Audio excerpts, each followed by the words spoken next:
Hi, I'm Dustin Mason from Performance Lexus in St. Catharines, and in today's video, we're going to be comparing two of my favorite brands, Toyota and Lexus. Make sure you hit like and subscribe for more Lexus-related content. I get asked all the time to compare more Lexus and Toyota vehicles together.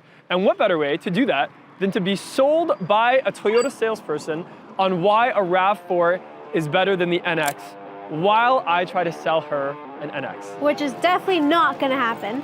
We'll see about that.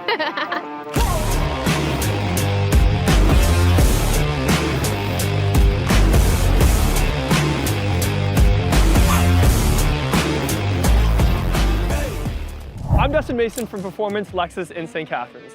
And today I'm here with Hillary from Performance Toyota in St. Catharines, who, by the way, if you haven't checked out already, go check out the Performance Toyota YouTube channel where there's a lot more in-depth Toyota reviews and comparisons. Well, Hillary, sell me on a RAV4 today. So the RAV4 is 100% the #1 vehicle in the world, as well as obviously in the Toyota lineup. Just saying. So that already should be a sell point as it is when it comes to the RAV4.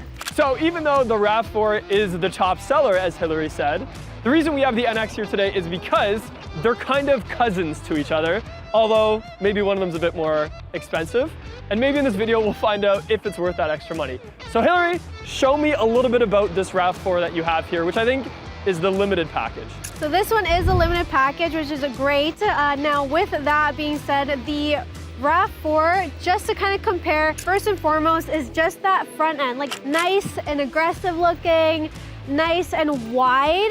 And of course, when it comes to that front grille, you get like that gunmetal gray, which looks really nice on the blueprint blue. I was gonna ask what the color was. Yeah. So this is blueprint blue.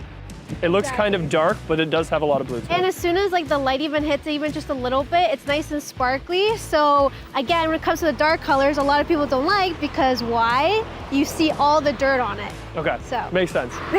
I do like that you said sparkly and not metallic, which my color over here is also blue and sparkly. So this is the ultrasonic blue mica, Hillary. Okay. And do you wanna know why this color's so famous? Please tell me. On the Lexus LFA. You might have heard of this car. Of course. It wasn't the best seller, but because it was very limited. No Fair pun enough. intended for the package you brought today.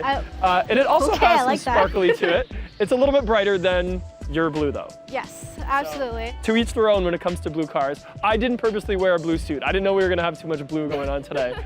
But anyway, go on, show me some more. So when it comes to that, and I do honestly 100% that is nice. Now, when it comes to that though, I like your blue and I like the black, but with the gray and the blueprint, I find just kind of matches now with the black front as well as the gray on the bottom, especially with the front end. Now, when it came to the old RAV4s, it was smaller looking, whereas the newer generation is now just a lot more wider. Now, because it's wider, the car itself is also bigger. It does look bigger than the NX. It does look bigger. I think it's because I'm so used to seeing this on like the Tacoma and the trucks now. Yeah, that's true. The RAV4 has gotten more masculine for sure. It definitely The NX has. still looks sporty. This is the F-Sport grille.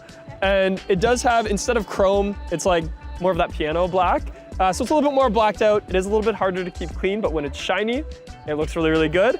And I do have some gray on that body kit as well. Oh, just like here, yeah. And actually, when you look at them side by side, I think they're very close in height for that bottom. Maybe the NX is just a little bit lower. I was gonna say, yeah, the RAV4 is definitely a little bit higher, so especially if you like to get in and out easier, I'm just saying, that definitely helps. But if you want something sportier, you're gonna go with the NX F-Sport in that sense. Now keep in mind, it is harder to clean is what he said, just saying. But so I this said is when it looks definitely... good.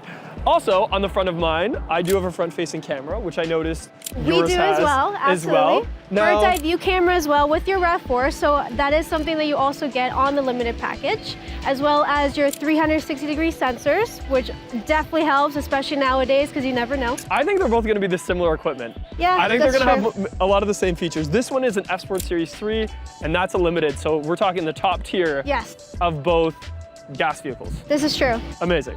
Let's talk about daytime running lights. So on the Lexus, we have a frosted daytime running light above the headlight, and the headlight is a triple beam LED setup.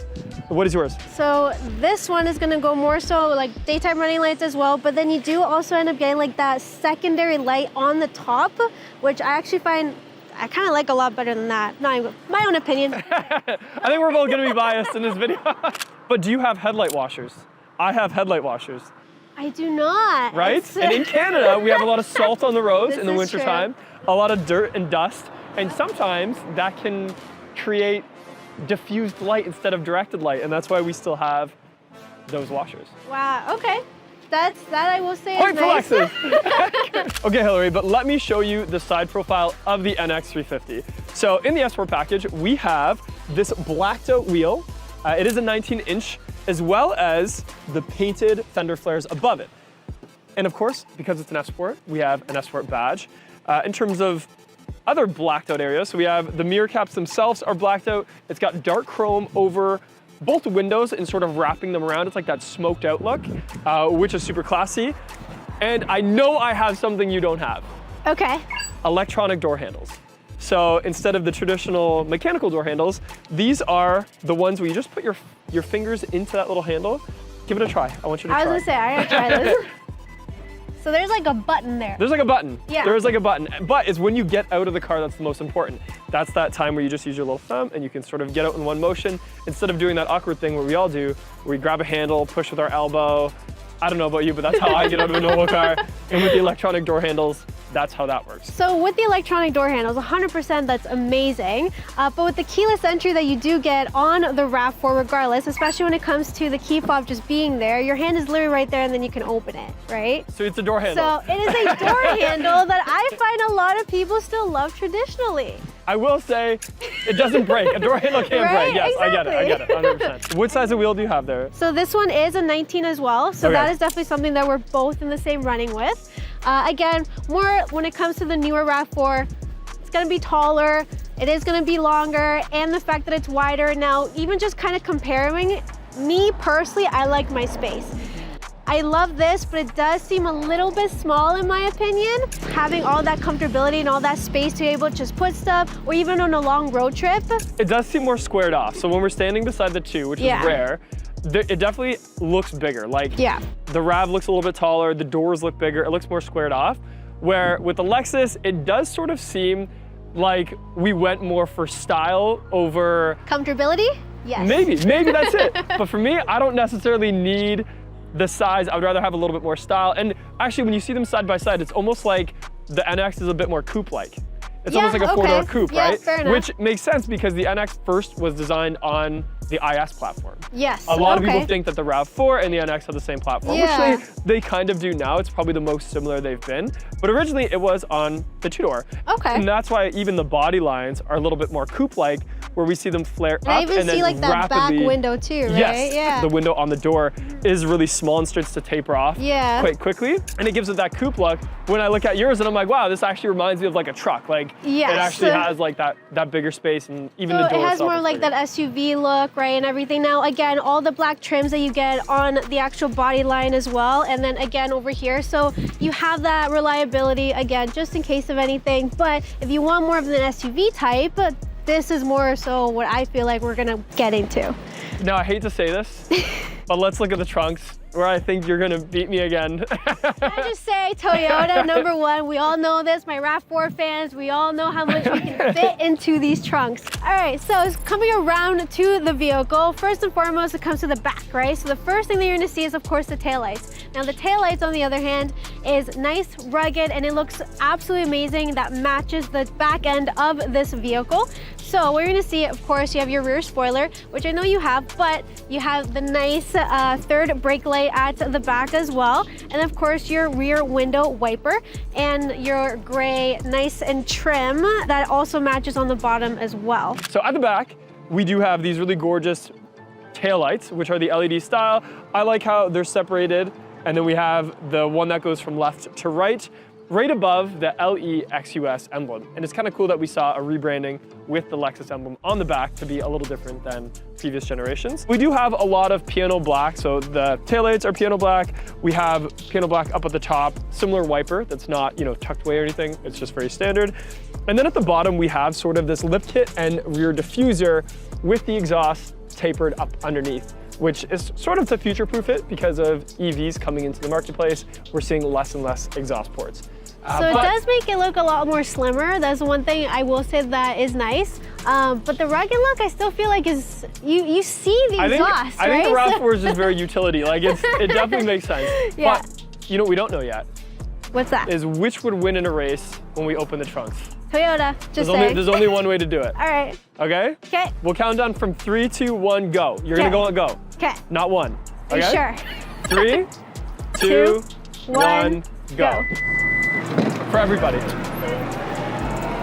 Wow. I think the Lexus won, although yours definitely opens up higher. I was gonna say, yeah. You can definitely tell. Yeah. Speed-wise, 100%, but higher, which is nice because again, especially when we're out and you know we're going shopping or anything like that, the height is definitely really good. When it comes to the trunk, accessory-wise, especially with the limited package, you do end up getting your tonneau cover, cargo net, and as well as the cargo liner.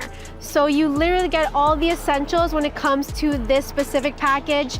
You need anything that you can just either hide a little bit depending on what's going on, the cargo net if you go grocery shopping or anything like that, pop bottles that I know you absolutely love. Yes. You just put them right there. It's bread that I talk about. In the back of the NX, it does look a lot smaller than the RAV when parked side by side. There's nothing to debate about that.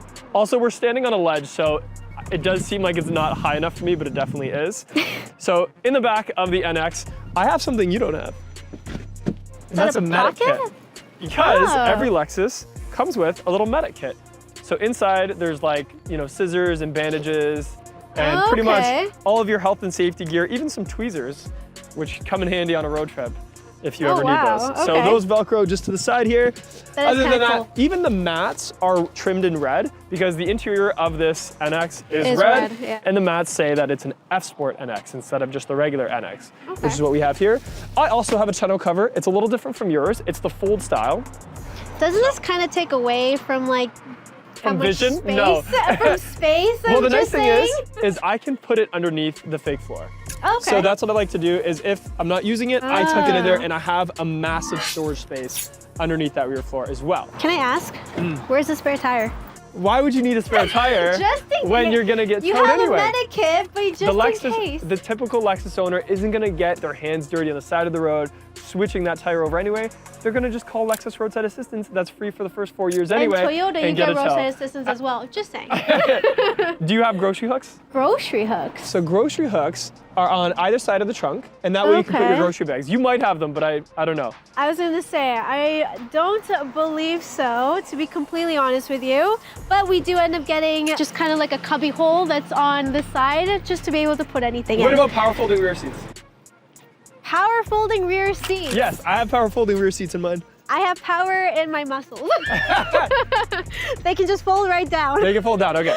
So the Lexus, less space in the trunk. Yes. Couple more amenities. Yes. A little bit more space underneath because there's no spare tire. Correct. Which is okay. Okay, let's get inside these cars and see what's going on there. Okay, so we're inside the RAV4 Limited. Yep. Show me what I'm looking at here, Hillary. What are the things I need to know before we go on a test drive? So first and foremost, power seat. So make sure you're comfortable. Power seat, okay. So you can go up, down. You also have lumbar support. I'm gonna adjust it because we are very different of where we like our seats, obviously. Power steering wheel telescoping or no? No. I already knew that. I did that. That was a trap. That was a trap and you fell into it. Okay, so we're gonna adjust that. Ooh, the steering wheel's heated. I have the heated steering wheel on already. Okay, perfect. Which is important in Canada and in the US. Oh, absolutely, especially with these very, very cold winters. Okay, nice what and else? warm. All right, so other thing is, so make sure that your mirrors are all set up. Now with that, the mirrors are gonna be right on that side. So left, right, and then just all that, and then just kind of adjust. Cool. And then mirror on this one, it is still manual adjustment, so you kind of manually do that. But I saw it's power. But, yes. Or, sorry, not power. Digital. Digital, it's a digital mirror. Exactly, okay, that's exactly. So you do have that as well. When you're driving anything, however you like. Now you do have the navigation system as well on this one, so you have that already. Wireless CarPlay. Wireless Apple CarPlay. And Android Auto. Correct. What mode should we drive it in? Just normal? I actually like it in normal. It does give you, of course, your eco and your sport mode. I mean, I'm not gonna lie, sport mode is my #1 favorite, but you know, considering it's however you want to drive, and it shows you right in there. I just put it, okay, so this is huge. Yes. I just put it in mud and sand mode, and the animation that it played was amazing. That's really Yeah, cool. that's Okay. Good job, Toyota.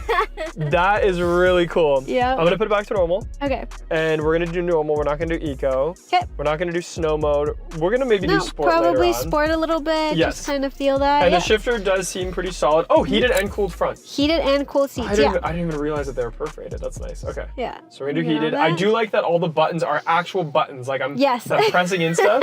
Sometimes we forget how important the simple things are. Oh yeah, that's for sure. Let's take it for a test drive. Yes, absolutely. Go for it. Putting it Let's into have drive. some fun. We're gonna let these people pull out in front of us. We're on the Niagara Parkway today, and it is a beautiful day. Which So means a lot of traffic. There's a lot of traffic. Okay. There you go. All right. There is some vision lines on the hood, which I like. So far, so smooth. Get it? Just so far so smooth. So Yeah. far, so smooth.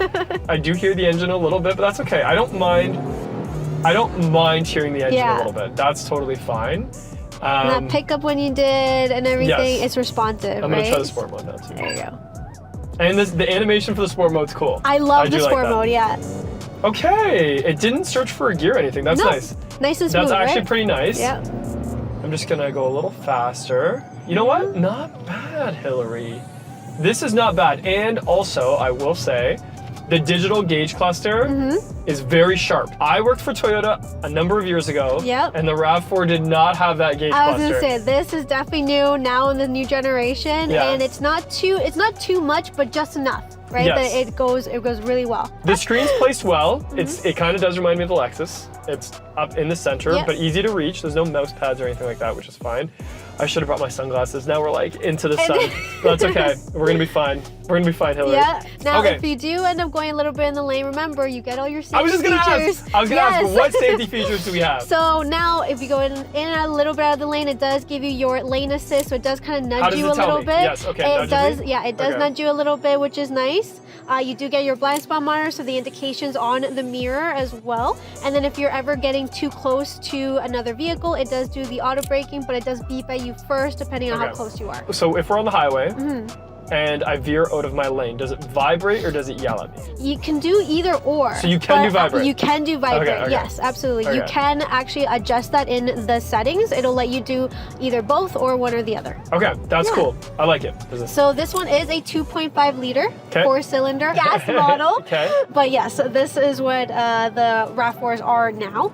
Okay. All of them all-wheel drive, or all the limiteds would I be was gonna say, all-wheel? actually, when it comes to the RAV4, this generation, they are now all standard all-wheel drive. So Okay. no more front-wheel drive, Got all it. is all-wheel drive, which is nice, especially us living here in Canada. It feels planted. This is a good driving car, Hillary. I cannot say anything bad. Oh, digital mirror I have on. Yes. I do like that. The Lexus has that as well. Okay. Some people hate it because it can make you motion sick if you're not expecting If you're, it. yeah, and if you're not used to it, but of Yes. course, with that, you can just turn it right off, just with a simple switch, and then you're back to just your regular mirror. How do the auto high beams work? Is it just like it turns on and off the high beams? As soon as it turns on, and it actually does indicate another car that's incoming, it'll turn off. Okay. And then once there's no more, then it'll turn back on, which is Okay. very, very nice, especially in those very, very dark nights. And now that you're driving it, #1 vehicle. I'm impressed with how spacious it is. Like, even on the exterior, the interior, like, it is a lot bigger than I remember. Right? Yeah. And I like that about it. I think that's cool. I think it's very useful. Is there anything else I need to know about this RAV4 before you try to close me on buying one? Actually, what I didn't ask is, how are you sitting? Like, I'm a tall guy, I was gonna say, I'm yeah, a tall because you guy. are a tall guy. and it feels fine. Yeah? I feel totally fine. You in still here. have like headspace, Yeah, I you have don't feel headspace. like you're claustrophobic at No, all, it's- anything like that. It's good. It's Yeah? a good car. Yeah, See? it's a good Exactly. car. It's the type of car that would appeal to so many people, I feel Yeah. like. So a family could make this work. 100%. Right? A single dude that likes to surf and ride motorcycles Mm-hmm. and has a really cute golden doodle, Right? like your Absolutely. buddy And Dustin you Mason have- here, I was gonna say, this could work for it. And he can go right in the back seat. You have 100%. tons of room for Yes, him. 100%. And leather seats, all you have to do is just kind of wipe it off and you're good. He's been spoiled though because my dog Oliver has been used to the panel roof. Oh, fair So enough. I don't know if he's gonna be okay with this, but But she can open up all the way, so it's fine. I You guess still so, get yeah. some, you I still guess get so. some air in there, so that's it's good. totally true. Okay, we're gonna take it just on a little bit of off-road here. Yeah. I'm sorry, I'm gonna get it dirty. It's You know gonna what? get dirty. It's okay. It's okay. Because I'm going to dirty up the Lexus too, so it's fine. Okay, decent. Okay, Hillary, let's park this car. Perfect. Now, what quickly, we'll do, what's your favorite thing about it so far? okay, so my favorite thing, honestly, the space is really great. The fit and finish is good. The buttons are good. I have many. Backup camera? Did you see the backup camera? I did, but that's so standard now. I'm just so used to that. I think overall, there's a lot of good things about this car. Really good job. Awesome. Amazing. Perfect. Now to the Lexus. Yes. Okay, Hillary. Okay. Now you're in the lap of luxury. Can I just say, first and foremost, holy. It's good.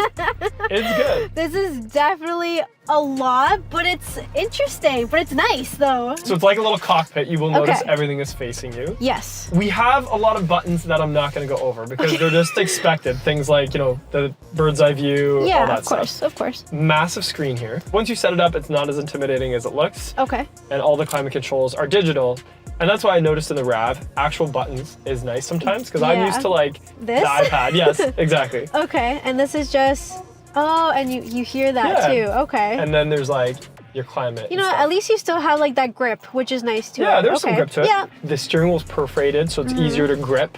There's a I little do bit of grip like that there. actually, because I think on the RAV4 it's more like stripes, right? Where this one is, A grippy yeah, steering wheel. exactly. Okay. Paddle shifters Paddle right here, of shifters. course, which is nice. We have our and drive then- modes here.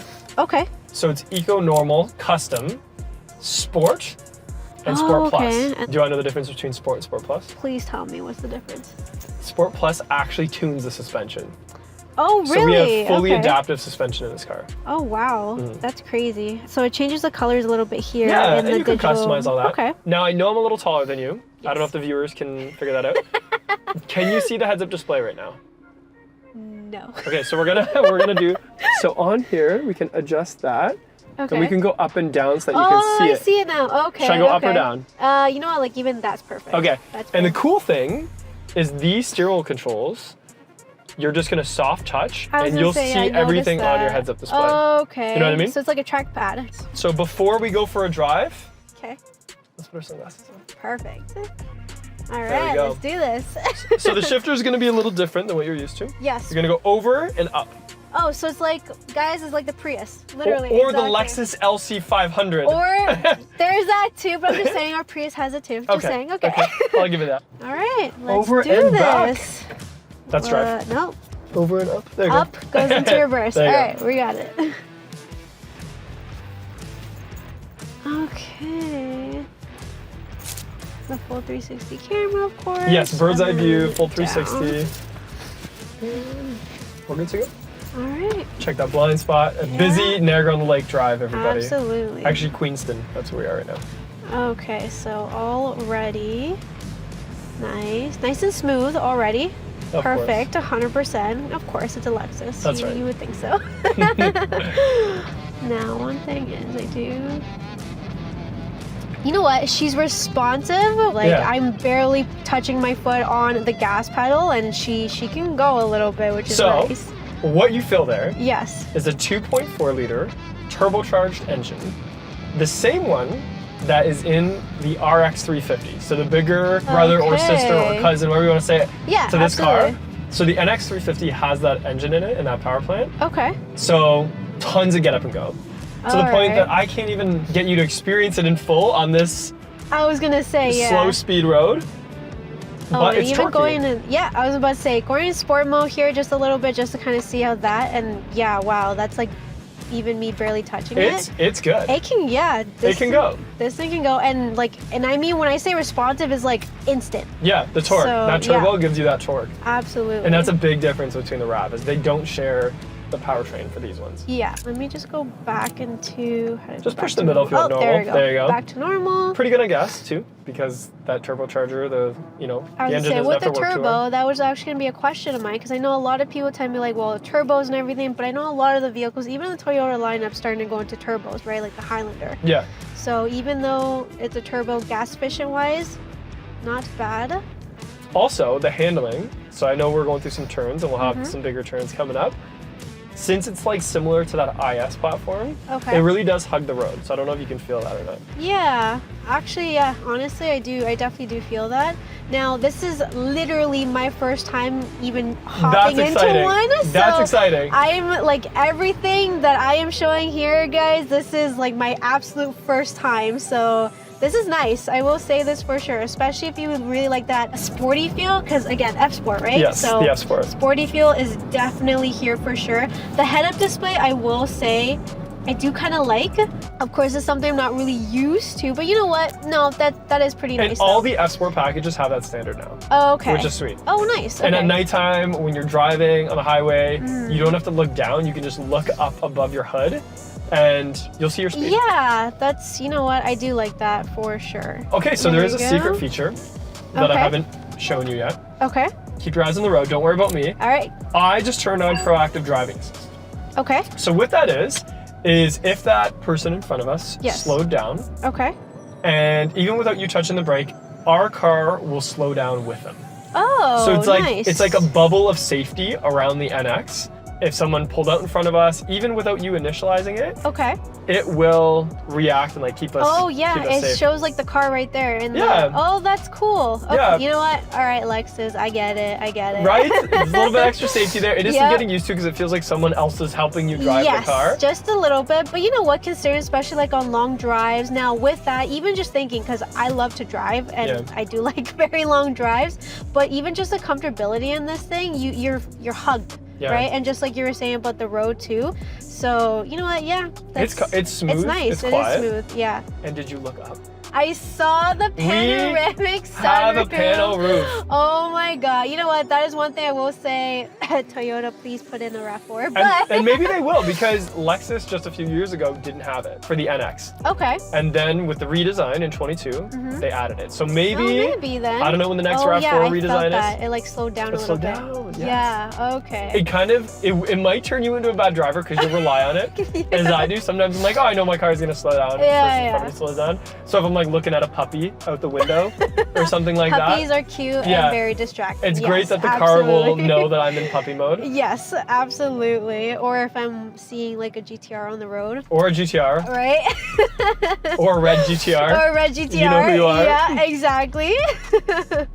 A few things I can't show you because copyright is the sound system. Okay. So we have a Mark Levinson sound system, Okay. which is the same owners as JBL that you have in the RAV4. It's just supposed to be a higher line. Yeah. Sure. And that's all part of Harman. You know, and that's honestly the whole like Toyota and Lexus like cousin family. I call them cousins. yeah. Cousins, I think is a good word for it, for Yeah. sure. Yeah, absolutely. Now, I will say, like, especially with myself, and I do love my sportier cars, of course. Yes. But you know what? The technology, even though your first time, yes, I will say first time, it is a lot to take in. But I feel like the moment that you got used to, like me already, just a few minutes of doing this, already starting to get used to how it is and how it performs, automatically you'll probably be very, like, totally fine. Want to know something cool that you're not going to see? The auto high beams are intelligent. So Okay. instead of just having the high beams on and then off when a car comes, it'll just shut off the headlights that are touching that person. Oh, okay. So I it's see. kind of like it'll leave on the right side and show it to the right Okay. when someone's coming to the left, which is really cool. Perfect. And I'm just dirtying up your Lexus. I over know, here. but that's okay. The blue's easy to Just- clean. Yeah. Just kind of going, you know what? Even getting on this like rocky like road over here, It's tight, right? she's, you know what? She's stable. She's solid. She's not like moving around so much, which is nice. Because there are some vehicles where you feel the wiggle, right? And I think that's part of the adaptive suspension. Yeah. Yeah, even that's nice and smooth for sure. I do feel going from the RAV4 into the NX, it definitely feels smaller in here now that I think Yes. about it, but it's like not in a bad way. It's kind of like sportier, right? Like Yeah, the interior feels exactly. sporty. The bolsters on the seats are a little bigger because they're. I would say I do the like the Mark fact Levinson. that I'm hugged in here, even though Yeah, like, you're not like we're bouncing around right now. You're not moving at all. no, Like, you're absolutely planted. not. So that's No, cool. which is very nice because then I'm not like going all over the place. You actually fit this car very well, I think. Yeah. Especially with a leather jacket, Oh, sporty of course, car. right? Okay, You know so what was your favorite thing about the NX? Honestly, just because it is me, the sport mode for sure felt Okay. really nice because it was like instant response. And you know what? That head-up display is something I'm not used to. You know what? Pretty good. Good job, Lexus. I will tell you, you do definitely live up to your name. You know what, Dustin? Okay, I will give you one for sure. And you haven't even tried the door handle getting out yet. Yes, you were It's mentioning that look before. at how satisfying this is. Ready? Okay. You're just gonna Oh. That's good. Okay. Right? It's you know good. what? First time again doing that. Yeah, I kind of like that. All right. You know what? Good job. Amazing. Cool. Good job. Good job. Good job. You left me hanging. All right. Good job. Okay, so there you have it, an in-depth comparison from the NX350 to the Toyota RAV4 with Hillary. Let me know in the comments below which car you would choose, and don't forget to pop over to Performance Toyota's channel to see more of Hillary and her videos. I'm Dustin Mason from Performance Lexus in St. Catharines. Thank you for watching, and I'll see you in the next video. You know, back in school, I used to let some of my friends copy my homework, and I would always say, you can copy it, just make it look different. And in today's video, we're gonna see if Toyota and Lexus did that exact same thing with the Lexus GX and compare it to the Toyota Land Cruiser. Now, I've looked at these vehicles exteriorly a few times, but today I actually want to drive them back to back and see if there's a big enough difference or if Toyota just copied Lexus's homework or vice versa. I'm Dustin Mason from Performance Lexus in St. Catharines. Make sure you hit like and subscribe for more Lexus related content.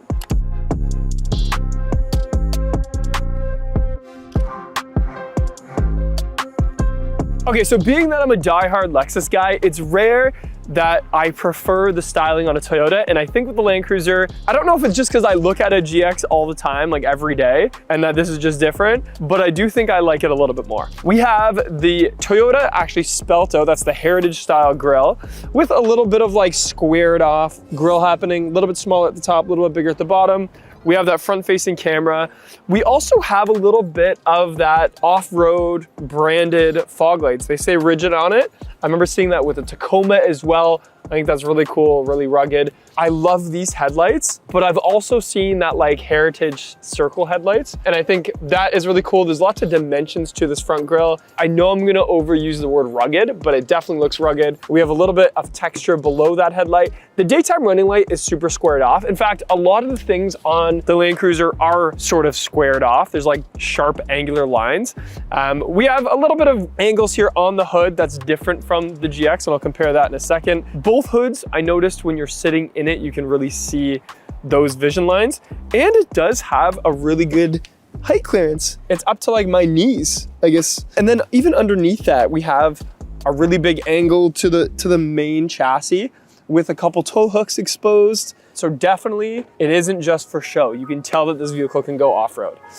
Let's compare it to the Lexus. Now, one of the differences, especially in package, is this Lexus isn't like the off-road one. This is not the Overtrail. So comparing it to it, I mean, it already looks lower, and I'm just gonna compare side by side. It pretty much is now. It's not like it's lower chassis, it's just the front bumper, really.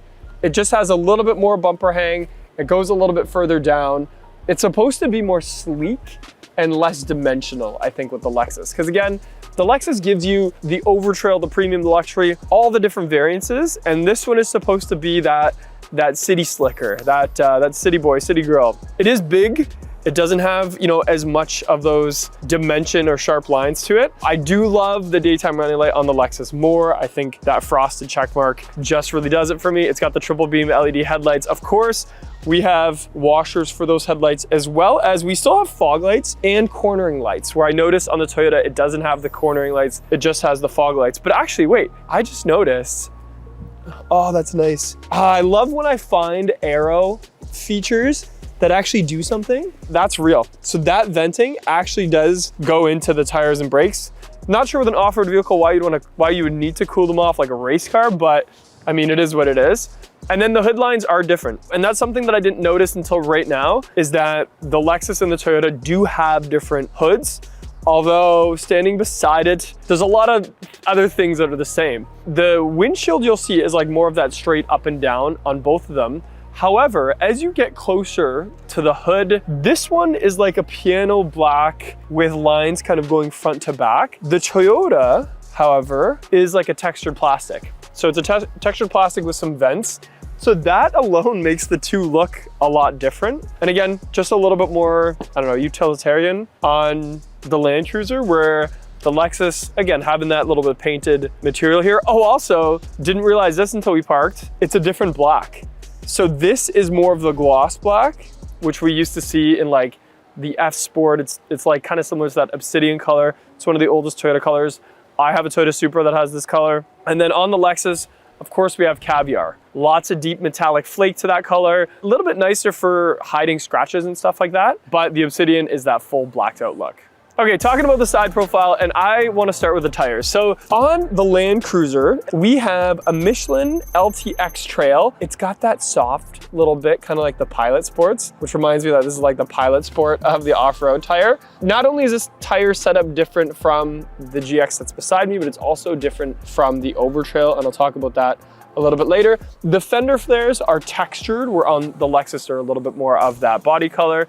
We got these running boards as well as a plastic piece above that. Again, that's textured. The mirrors are very similar in shape, just a little bit different configured, but I mean, they both have that same signal there. The side profile, you would think that they were twins. It'd be like looking at two twins from the side and being like, oh, which one is which? And that is because of that's really where that platform is going to look familiar. So side profile, if you're not looking at those little details, it might be hard to tell if this is a Lexus or a Toyota. Even though I'm a Lexus guy, I don't find anything wrong with that. It's a side profile that works. It looks great. Why be mad about that? On the side profile of the City Slicking GX, we have a different tire. This one is a Yokohama. Again, a little bit more of that City Slicker type setup here. So a little bit lower profile. The Overtrail one is sick because of the side off, like the off-road tire on the side has like traction all around it. I'm pretty sure it was built for that Overtrail setup. We have fender flares that are painted. So again, a little bit more of that city life. We have a little bit of a silver accent here on the running board. The mirror reminds me exactly of the other, except one detail. This is funny. The signal here is clear, even though it flashes, it's gonna flash the amber color. The one on the Toyota is actually just amber.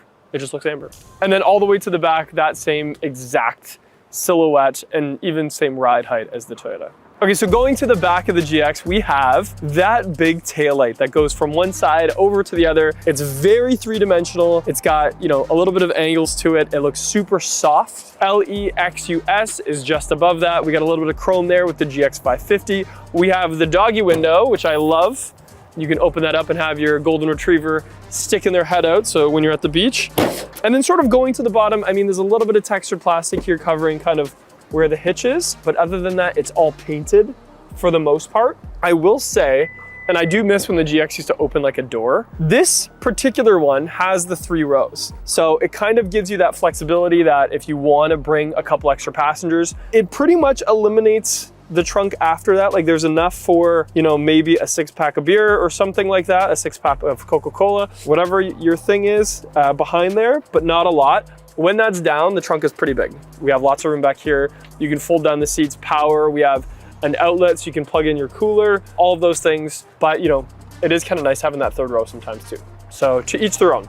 Over to the Toyota, and this is one of those details that I think it's just because it's different that I like it, and that's the taillight. Instead of having that bar that goes across, it's its own combination lamp, and it's got this cool like retro, I don't know, reminds me of like the movie Tron or something like that, where it's still got those like retro shapes. And then all the badges on this one are blacked out. So it says Land Cruiser, it says Toyota, and then it has the chrome iForce Max. We have a little bit different of a textured plastic here. It's got some grip to it. It's got some squares to it. A little bit of a different color down here too. And that same sort of like protruding piece that's like covering where the hitch goes, I guess. We can open up the golden retriever door, of course, just like the Lexus. And if we look in the back, this one doesn't have the 3rd row. So it doesn't have the 3rd row. Instead, it has sort of like a modular space here, and you can kind of move it around and configure it, and I think slide it out. It actually says handling the board. That's funny. So again, a little bit more of that rugged configuration, and I think it like kind of comes up and slides out. I can't remember. We still have the cooler plug or the outlet here, and again, in this configuration, pretty decent sized trunk without the 3rd row. Sitting in the Land Cruiser, I mean, a few things I knew were gonna be the case. Some of the materials and textures and stuff like that are definitely a little bit less Lexus-like than the GX for sure, but that's okay.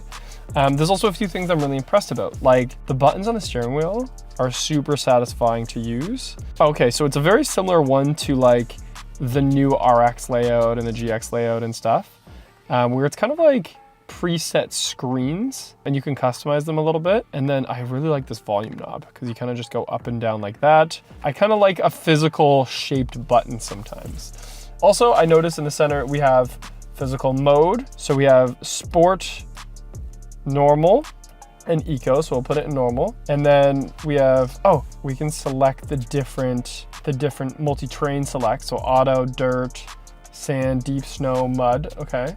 And then we can also do the crawl control. So this is all very similar to the Lexus. Or if you wanted to do crawl control, you would do that, and then I think you kind of use that to change the speed. But we'll put it in drive mode for now. Also, some of the other buttons in the center, we have a locking center diff, we have a locking rear diff, we have a stabilizer bar that's like a disconnect. So that's where, like, I know in the GX, it was like an articulation thing where, you know, if you're doing some serious off-road.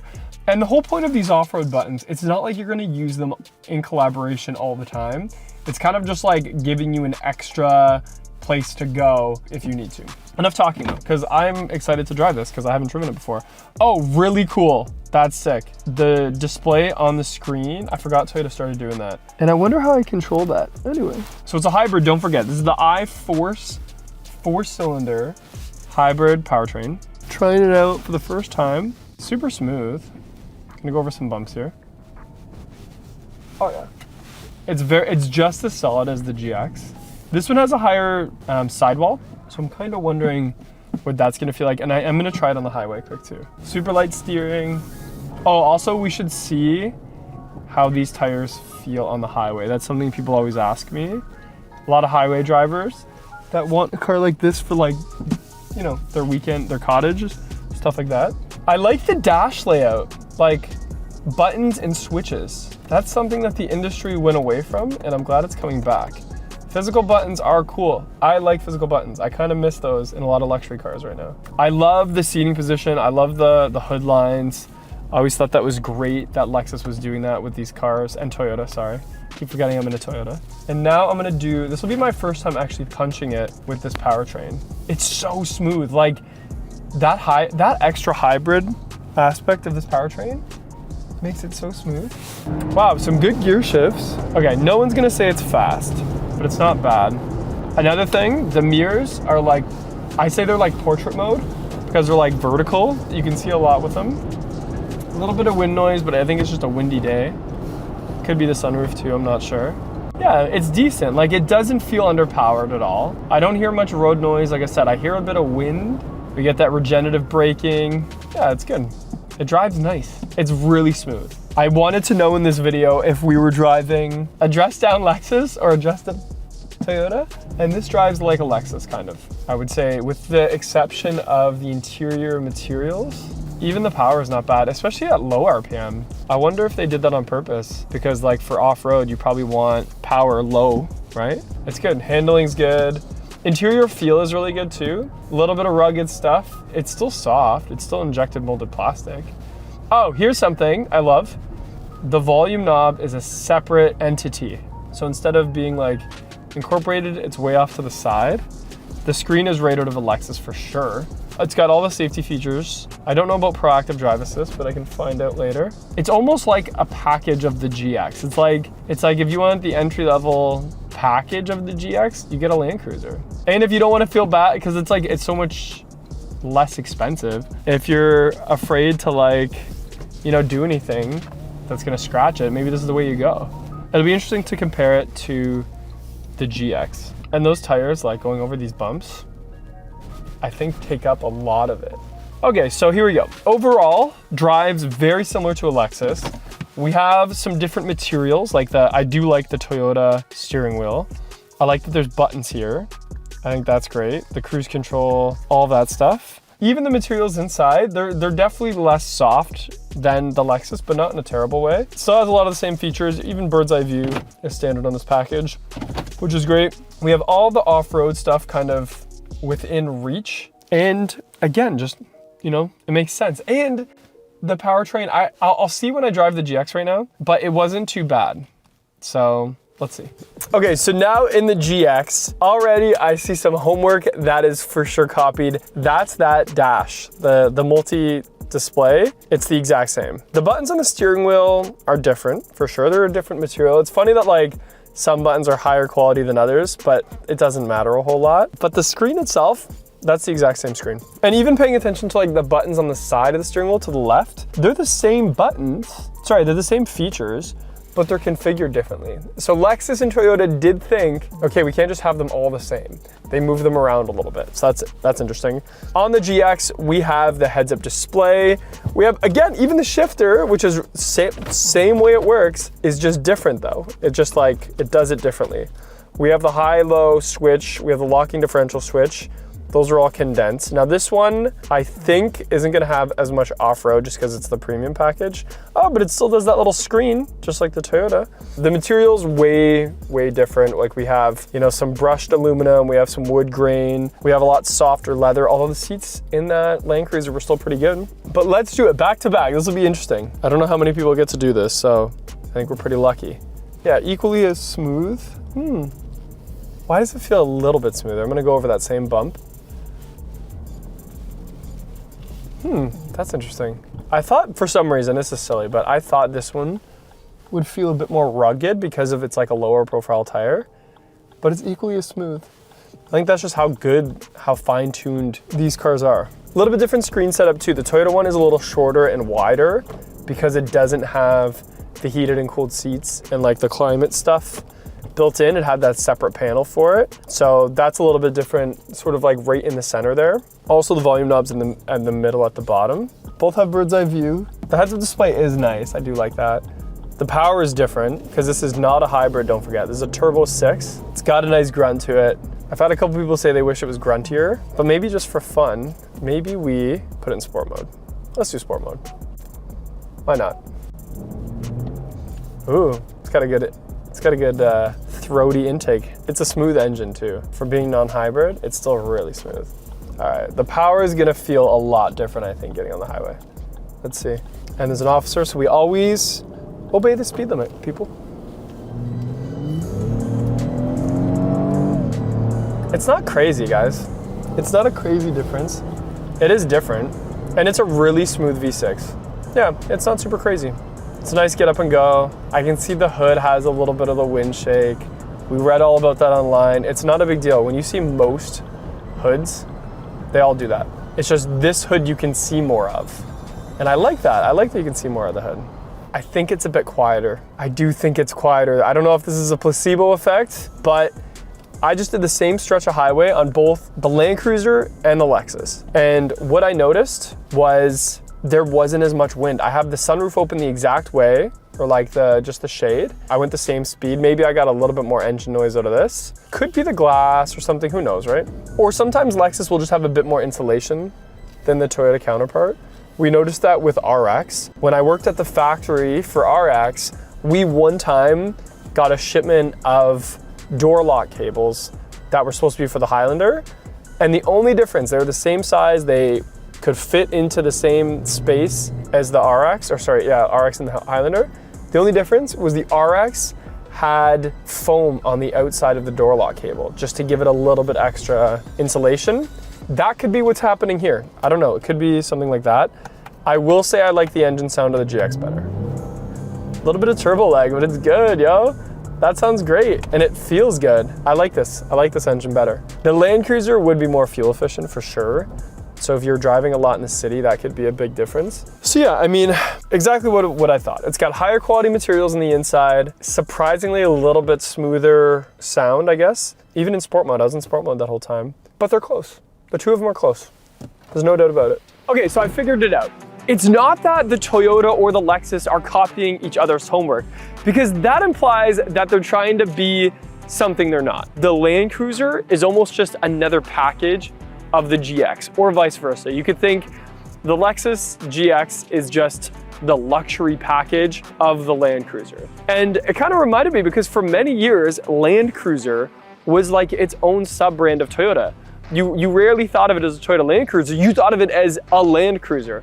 In a lot of markets, the Land Cruiser was like the same price as our Lexus equivalent here. So this is where I come down to. If you like the luxury features, if you like the luxury look of like a premium or luxury package GX, you should go with the Lexus. If you like that turbocharged V6, go with the Lexus. It's got a great grunt to it. I did love that get up and go.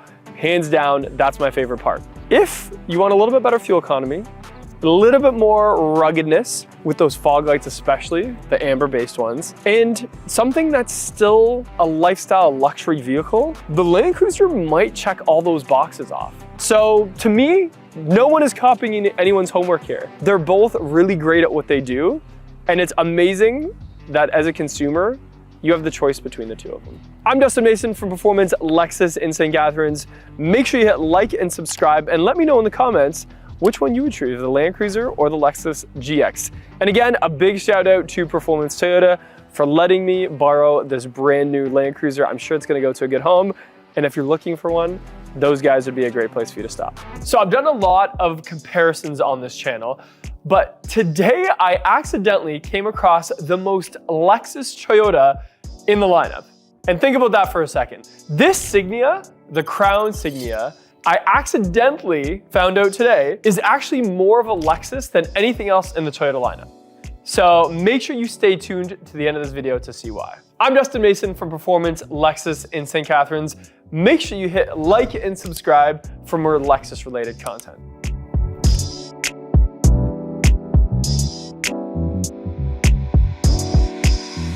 Okay, so what do I mean by I accidentally found this out? Well, today my boss comes to me and says, hey, you should film the Crown Signia next to the Lexus RX. And I blindly listened to him. And it wasn't until I went to go get the car that I was like, wait, why is the Crown Signia most similar to an RX? Wouldn't it be, it's like the Venza replacement. Wouldn't it be more similar to like the NX or something else like that? And then I started to read the specs and I was like, oh, this is actually an RX wagon, in my opinion. And let's deep dive to look into it a little bit, but let's talk about the specs. The Crown Signia is actually longer than the RX. It actually has the exact same wheelbase. And when I say wheelbase, I just mean literally the size of the wheels or the distance between the wheels. It is a little bit skinnier. And by a little bit, I mean 1.6 inches skinnier than the RX. And there's a lot more cargo space in the back, slightly more fuel efficient than the RX because it sits a lot lower. And then I started to pay attention, especially on the price, which I'll get to later, but I paid attention to the details. And the first detail I want to show you is on this front end. So when you look at this grille, you can see it sort of fades away into the rest of the bumper. And what I mean by that is, we have these hexagon shapes, this artistic shape that we have. And then around it, we sort of have like more of an indentation. Very similar to our friend, the RX here. Now this one's an F Sport, so it's less like that, but still has some of it, where we have the spindle grille and then it sort of fades into the bumper. And Lexus has been doing that since like 2022 when, or maybe it was 23 when the RX came out. I couldn't remember if the first NX had it. But anyway, besides the point, it gives me all the Lexus vibes, especially with some of these black accents. Like we have this piano black finish on the bottom. We still have some black fins and things like that here. Obviously, there is some gadgetry behind that little plate there. Some projector style fog lights, which I always love to see, and not really any active arrow to the side. But when you see these daytime running lights, oh, by the way, I just realized, wow, I feel super silly right now. I just realized these are actually the headlights because the daytime running lights are actually up top. Super interesting. That's a really sleek, I can't believe I didn't notice that earlier when I pulled it in. But anyway, here's those long daytime running lights, very Lexus-like. We have the signals integrated into it as well. And I still just can't get over the fact that that's kind of the headlight. It almost, the way that this is shaped, it almost looks like there's gonna be like a pop-up headlight come up. But in actual fact, that projector is what you see. And this is sort of industry leading. I mean, we have a lot of sleek front ends, but this one definitely has a unique vibe to it or a unique look to it. And that's why I think it's cool that it's wearing the Crown name. Now the Toyota Crown, to me, I remember first seeing that when researching JDM cars of the 90s. I fell in love with the Toyota Century back then. I thought the Crown was cool. I've seen versions of the Crown Athlete, which has always been sort of a Lexus equivalent in the JDM world. JDM being all those Japanese direct market cars or whatever it stands for. And that's why it didn't surprise me too much when I started to unveil the fact that the Crown Signia started to have some similarities to the RX. I do find it interesting, this little gap here, or this little, I don't know what you would call it, but it draws my eyes to it, and then I realize that it doesn't actually do anything. But while we're up front, let's pop the hood and talk about the powertrain a little bit. So similar to its cousin, the Lexus RX, this is a 2.5 liter hybrid powertrain. We have about 240 horsepower, which the RX is as close to that as you can get. It's just about 6 horsepower more. So it's 246 in the RX. Under here, very similar, we have a total of 3 electric motors with this hybrid powertrain. We have that 2.5 liter 4-cylinder engine, very smooth power delivery, very reliable. And then now we're in the 5th generation hybrid, and it has done wonders on the Lexus side. And I know the Toyota people talk about it just as highly as I do. Something I should mention as we work our way a little bit to the front edge here is these wheels. So this is a 21-inch wheel, which gives this car a really interesting stance because, as I mentioned, it's a little bit lower. It's actually quite a bit lower to the ground than the RX. In fact, looking at that bumper height, it's almost like a car in terms of the clearance. And that means these 21 inches are nicely tucked up into that wheel well. I think it gives it a really luxurious looking stance. Not athletic, I wouldn't call it a sporty stance, but definitely a luxurious one. Speaking of the side profile, let's talk about it a little bit. So first thing as you walk up to it is the height. So as I mentioned, I'm about 6'1". I would say I'm towering over this roof line. While over on the RX, it's more the same height as me. So I would say it's probably up to my nose, where on the Crown Signia, it's quite a bit lower. And that's what starts to give it a little more of that wagon design. In terms of body lines, I mean, we're not getting super aggressive here. We really just have this one fold line that goes all the way from the front to the back. It fades away and it comes back at that rear hatch. We got some black mirror caps, as well as this one I heard is a special package. It has the black roof and the black sort of like rails. So it is like a two-tone that they have. On the Lexus, of course, we have the black mirror caps. And because it's got the panel roof, the roof pretty much looks black anyway. And being the F Sport, they blacked out those roof rails. You don't have to pay extra on the Lexus to get the two-tone, but on the Signia, it is kind of like a special upgrade or option. I will say, the doors got some weight to them, which I always like. If this car didn't have that, I would have been super disappointed. But really, really solid doors. It's just the manual handle, which definitely differentiates it a little bit. But yeah, very, very solid. Good size as well, but, oh, interesting. I'm gonna try that on the Lexus. Okay, it's not that big of a difference. I would say it just feels a little bit more hollow. It could just be that the Lexus has some deadening on the back of that door, where the Toyota maybe not. That front one though. Yep, definitely there's a little bit more of that tin sound. I remember that from working at Toyota back in the day. Sometimes when you shut the door, you just hear a little bit more of that tin versus the Lexus. It's still similar quality, same build craftsmanship. It's just, I think the Lexus has a little bit extra sound deadening, and that's why it's heavier as well. Okay, let's look at the back really quick here. So as I mentioned, we're starting to get into the wagon shape here, including the corner glass, which I think is pretty cool. RX has that swoops a little bit more to the back. This has it a little bit more kind of where you would put your head, which I'll try when I actually sit in it. But this whole section of the car looks pretty cool. I've always been a wagon fan. I know this isn't technically a wagon, but it gives me wagon vibes. And I think that it's coming back. And you know, we see that with the BMW M5 Touring. We've seen it with like shooting brake concepts. And in the sports car luxury world, I think wagons are super cool. So I love that part of this car, which is funny because like when I was a kid, I always thought they were kind of like too family oriented or whatever versus like a real sports car. But now I'm super into it and I really like it. Let's take a look at these lights at the back.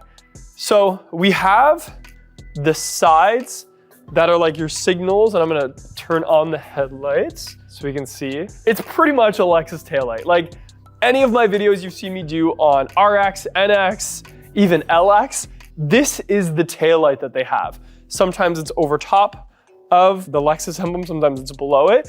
And on Toyota, I mean, even the fact that it says CROWN right here, that is just like LEXUS. That's how close this is to being a Lexus, is it's pretty much saying Lexus right there. But instead it's saying Crown with a Toyota emblem. I do think that we didn't need all the decoration. Like it says limited, it says Crown, it's got the Toyota emblem, and then on this side it says HEV all-wheel drive. I think the Crown is classy enough. We could have done away with a lot of that and just kept Crown. You could have even got rid of the Toyota emblem and just kept Crown. I think that would have been cool. Although it is nice to have this three-dimensional little Toyota emblem there. A fully black bumper with a little reverse light down there, which I'm just seeing now. Exhausts are totally tucked up and away. In fact, yo, they're super hidden. It's a dual exhaust. One is like up here and the other one is off to the other side. And it's really quiet, so I'm not surprised. There's a big muffler under there. If you don't know why we're hiding exhaust now in the automotive industry, it's because EVs is becoming, or was becoming, such a fashion statement, I guess you could say. And Toyota, Lexus, and other manufacturers didn't want their cars to look super outdated in 5 years from now when like we have these big exhaust pipe of fossil fuels in a world that was all hybrid and EVs. So we started to hide them and tuck them underneath, and it does create a really sleek look. I do like to see the exhaust still, but it does create a sleek look, so we'll see what happens in the future with that, but that is why. So let's look at the trunk, because this is gonna be a big part of this car, both literally and figuratively. Okay, so back here we have some stuff. I'm just gonna move to see the whole size of this wagon. And it definitely reminds me of a wagon. Tons and tons and tons of space. Oh, cool. We have some stuff there I'm gonna play with in a second. But anyway, the depth of it really stands out. Even the height of it does a really good job because it's not taking up a lot of the space we have there. We do have a subwoofer in this because it's the JBL. Underneath, I mean, we got a little bit extra space. Looks like you could probably put that tonneau cover in there. We have the 12-volt battery hidden. We have a spare tire under there as well. And then just pretty much just some hooks to be able to like store some stuff. I wanna see, and I literally have to like get into this to look at it. Interesting. It's like a shelf. It's kind of like a shelf that comes up.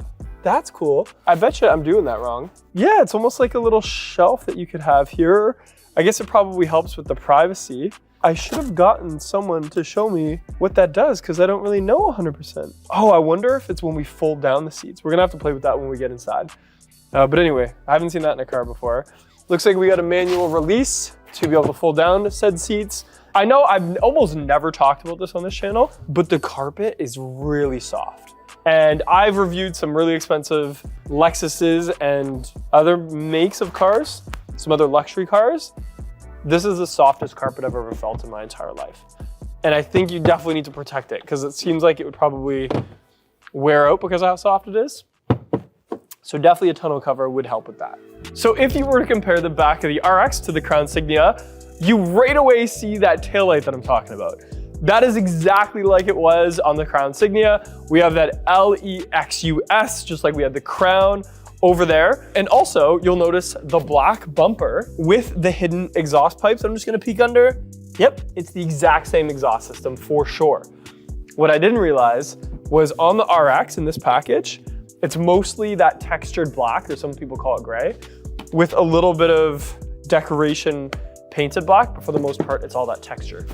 In the trunk, we have a bit more of a sleek angle to that rear windshield, and we have a hidden rear wiper, where on the Crown Signia you don't. Still really good usable space, not as deep as that Crown. Wide enough, we got some hooks, we got some switches, we have a plug back here.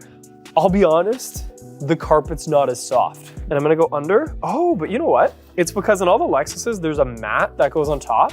The carpet underneath is still pretty soft, but not as soft as the Crown. I'm gonna give that one to the Crown. For anybody looking for a soft carpet in your trunk, that is gonna be the Crown Signia for sure. Okay, so getting into the Crown Signia, I'm already seeing a lot of similarities between this and the RX 350. First impression, by the way, this brown is absolutely gorgeous. I don't know what they call it. It's like a saddle brown. It's dark. It's got a nice contrast. I see some really nice accents that almost look gold.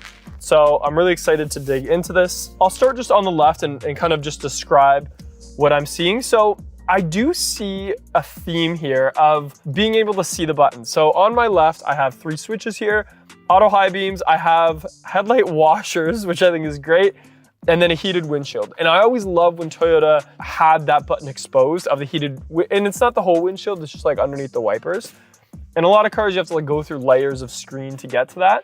The Crown Signia has that wide and open, which I think is great. The bezel and the door panel itself seem to hold up really well. It's a nice material. It seems to be heavy duty. When I shut it, it's also really solid.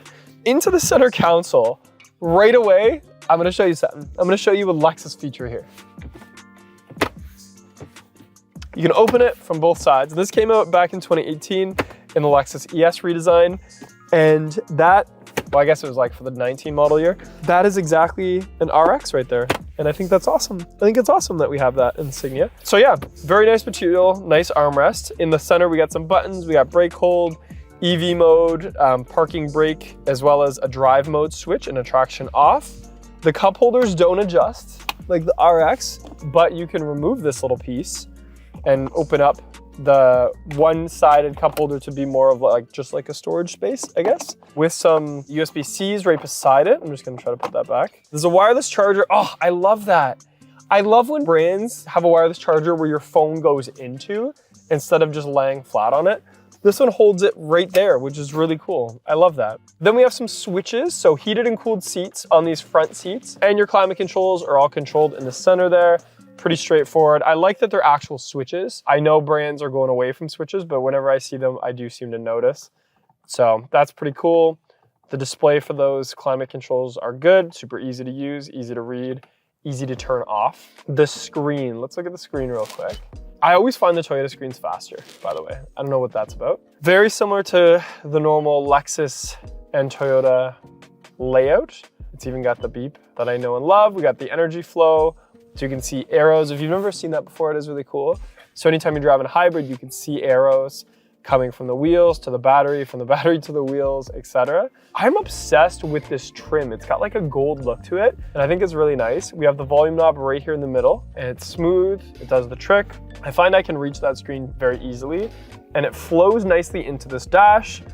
And I'm sorry if I keep repeating myself, but this is exactly what we have on the Lexus side. So just like the new RX for 25, they redesigned the screen to be similar to this. Now, the only difference is the way it's laid out. On the RX, you can customize it a little bit more than this, but it's still great. I still really like it. And also, since this is the fully loaded one, we have all the tech features. So things like lane change assist, things like a driver monitoring system, all of the high-end safety features from like a fully loaded RX, and it's got the JBL sound system, which depending on what kind of music you like, it's got a really strong bass to it. So it's good for hip hop, it's good for rap, it's good for dance music. It does a really good job on that. Where I find the Mark Levinson on the RX is just better for the crisp stuff. So jazz, orchestra music, classical, whatever else. It is a manual steering wheel adjustment. And you know what's funny is some of the buttons are like a textured soft plastic, and some of them are painted black. Yeah, like a harder plastic, which is interesting.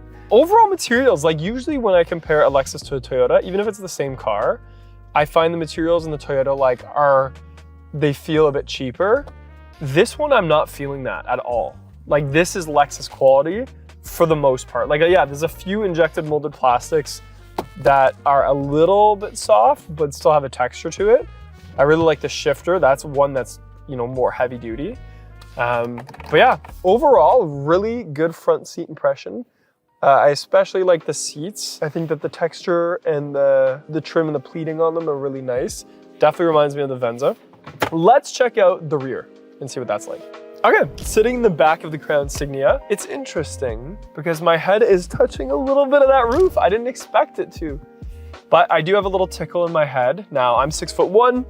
If I sit totally up straight, it is like if I'm flexing my abs to sit with a perfect posture, it's touching. Like my head is fully on the roof. There is a way to recline this. No, I think it's the most reclined. But I will say I'm comfortable. Like the seat itself is great. Like if I sit like just like a little bit more relaxed, I'm not touching. We have heated seats back here. I see the button right beside my window switch. I think it'd be cool if they added curtains back here.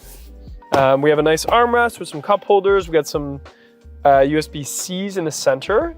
So I wouldn't say that the back seat is like overly luxurious, like a true luxury brand, like BMW, like Mercedes, like the RX, but it's still really close to that. I mean, there's a few amenities like the heated seats, like the chargers.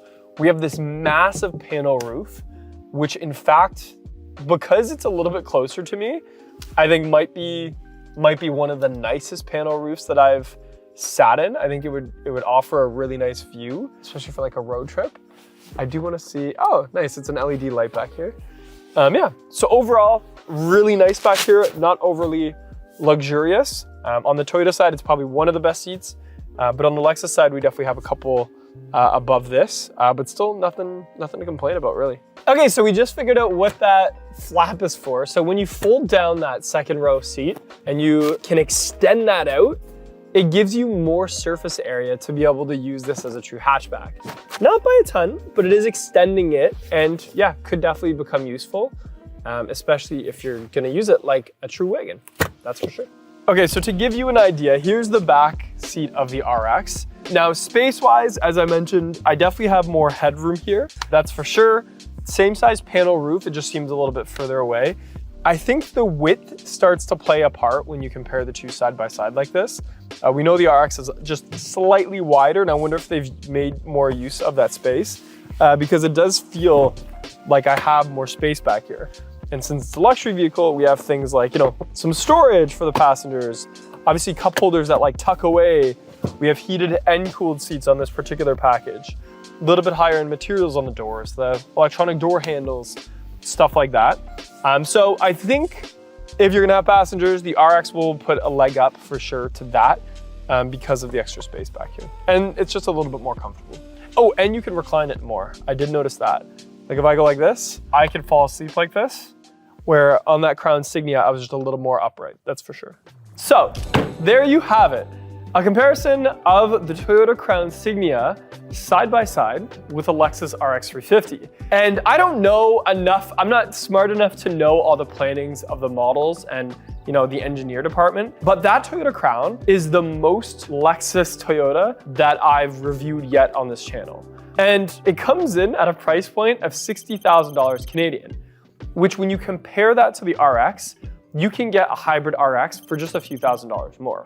Now, it would be missing a lot of the features of the fully loaded Crown Signia, but you can easily see why the two can be put side by side like this. Although I do say with the Crown Signia, I think it's really cool that it's a lower, longer, more wagon-like version of the Crown.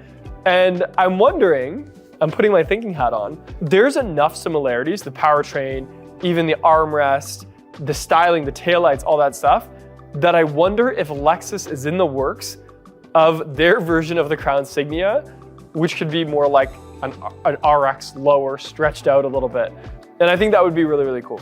So let me know in the comments below which one you would choose if you were in the market for this class of vehicle. Would it be the Lexus RX with that luxury type personality, or would it be the super cool and sleek Toyota Crown Signia? I mean, both are great options, both have great fuel economy, both have great value and reliability, but there's definitely a buyer for each. I'm Dustin Mason from Performance Lexus in St. Catharines. Make sure you hit like and subscribe. Let me know in the comments below what you thought of this video, and I'll see you in the next one. So the other day, I was at a dinner, and I was asked a really hard question. A friend of mine said, okay, Dustin, what would you rather have? A TRD Pro 4Runner or the new Lexus GX? And I said, well, it's been a while since I looked at a TRD Pro 4Runner, so I might have to dig into this a little bit to figure it out. I'm Dustin Mason from Performance Lexus in St. Catharines. Make sure you hit like and subscribe for more Lexus related content. So I don't know about you, but when I think about a blacked out TRD Pro 4Runner, I think of that scene in the Black Panther where there's one just like this racing through the city, and I think it's even chasing Lexus LC 500 Inspiration Edition or something like that. And ever since then I thought, dang, that car looks super, super cool, especially all blacked out. And it's been a couple years since I was able to get my hands on one.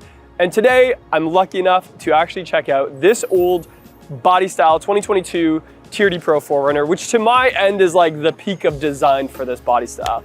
So on the front, we have the Toyota Heritage grille, which kind of splits up that spindle a little bit. I love the Toyota Heritage. I love when they brought it back a couple years ago because it did disappear for a couple decades there. And that front-facing camera, which as the 4Runner kind of got into the top end of this generation, we started to see a little bit more of those luxury features, not just the off-road stuff. A lot of people change out the things like the fog lights to some off-road ones. The headlights, there's a huge community behind where you can change to all these different aftermarket and more modern looking ones. But I don't know, I think it's because I work for a dealership. Whenever I see like a halogen headlight, I actually kind of think it's cool. It's kind of like full circle for me, where like, you know, having, you know, not just the LED screens and like the analog displays is cool to me again. And it wasn't like that just a couple years ago. So on the front end, I mean, it's pretty functional. We have a really high clearance here. We have that really cool TRD skid plate that you can see like underneath. I always thought that was a cool flex, because how many people can actually see the big TRD logo there? And that steel is really thick. So that's really protecting any of those big components that are underneath there, like your oil cooler, your oil pan, all that stuff, so that you don't actually have to worry about that when you're off-roading, because let's be honest, this car is supposed to be more capable than even sometimes the people driving it, like myself. Similar to the GX, we have a very unique tire design. So these ones are Nittos, they're all terrains. There is a little bit of that, you know, meaty kind of sidewall, as well as a good on-road / off-road tire. They're supposedly not super noisy. We got that TRD wheel with the red there. I do like the black for that reason, that any of the TRD stuff kind of sticks out with the red. On this particular one, we have a Go Rhino is the name of it, running boards. They're kind of like a textured plate, and they actually stick out a decent enough so you can stand on it.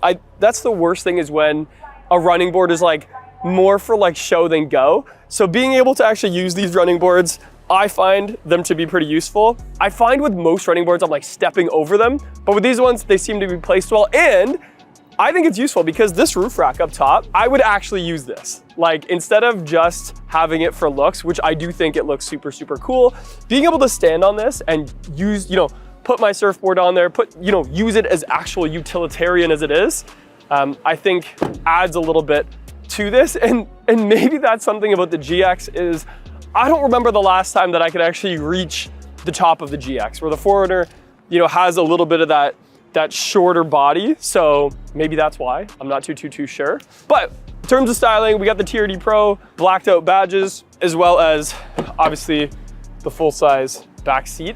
I'll see when I get into it, but I do think the GX has a little bit more space for tall people when it comes to both the front seat and the back seat. But something the GX doesn't have is actually at the back here. And that is the doggy window, as I call it. And this is such a Toyota thing.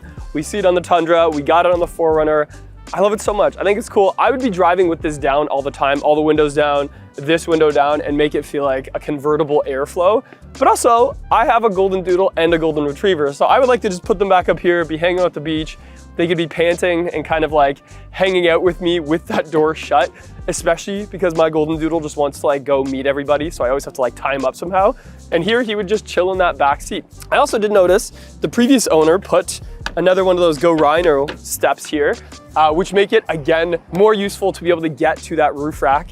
And I just think that that is also a super lifestyle type feature of this 4Runner. We have a manual hatch, and it is a really big space back here. I'm gonna give them that.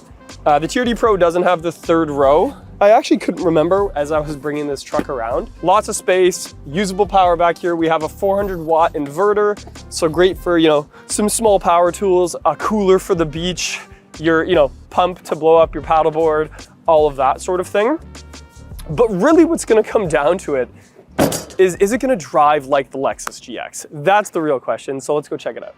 Okay, so a couple things already about the 4Runner that I forgot I loved, and they're for silly reasons, but I think they're still reasons. One is the door switches. So the actual like up and down of the windows is in like a higher place. It's kind of like, you know, very truck-like I think F-150, Tundra, stuff like that has that. So it is higher mounted, which means when you kind of relax and have your arm down here, you know, you got your holy moly bar kind of in the door there, which is pretty cool. So I like that it's up like that. Also, we have the manual, oh, and it actually vibrates right now. The manual 4-wheel drive switch, where it's like an actual gear lever. You're putting something mechanically into place. And even at us idling right now, if I rest my hand on it, it's vibrating, which is really cool. I know it's silly that it's cool, but it's cool. We have our TRD Pro shift knob. It's a big one, and that kind of creates, you know, makes that shifter a little bit taller.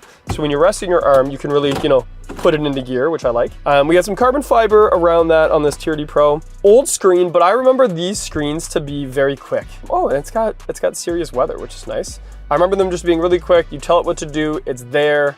It's got the classic beep, which is turned off right now. Our temperature are automatic, so we can do auto. Doesn't have cooled seats, which today would be useful. I will say that. But it's got, you know, all the other stuff like radar cruise control, lane departure alert. It's got the front-facing camera. It's got panel view monitor, which is sweet. And some off-road gadgetry that goes along with that. Color display there in the center. Obviously, we can roll down the windows and stuff from up here. Oh! The off-road gear gizmos is kind of up top here. We can lock that rear differential. You can do mud, sand, dirt. You could do loose rock. You could do mogul, and you can do rock. But we're gonna turn that off because right now we're just gonna drive it on the street. Good to go. It is a used TRD Pro, and it's not sold yet. Maybe there's a small chance I could take this off-road one day, but not today. That'll have to be a later video. Maybe if this video does well, I'll go take this off-road. Maybe we take a GX off-road too. I have done that before, but it's been a while. And I didn't get to film it, which is too bad. Nice seating position. I feel like I'm really up high, and I can see the hood scoop on the hood. I mean, where else would a hood scoop be, Dustin? But yes, you can see almost the whole hood. It's got some vision lines. I can't remember if that hood scoop's real. I have to look. I can hear the exhaust. It's got a nice grunty engine to it. This V6 that they used forever and ever was a favorite and still remains a favorite. When they announced that they were going to a 4-cylinder, obviously a lot of the 4Runner people were upset. I think same thing once they got rid of the V8s and some of those older generations. But that's where technology is now. It doesn't mean this is any less desirable though, because I do really love that V6. And I'm gonna punch it in a sec just to show you why. Oh yeah, that is nice. It's got a nice whine to it. It's got some grunt.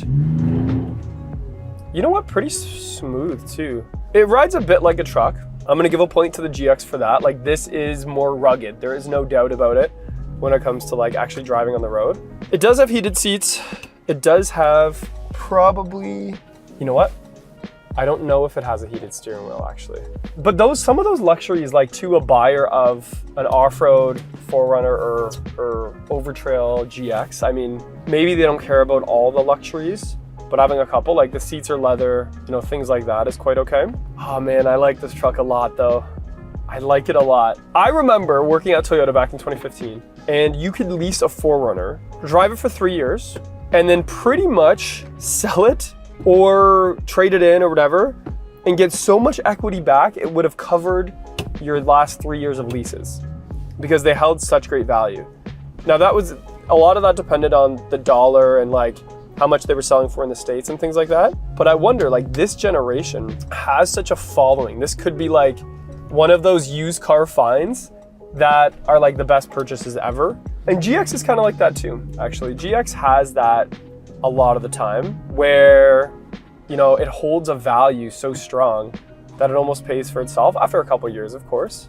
It is a little bouncy, guys, I'm not gonna lie, but not in a crazy way, like not in a Lexus way. Like the Lexus version of this wouldn't be this bouncy, but definitely in a truck way. Like most trucks feel like this.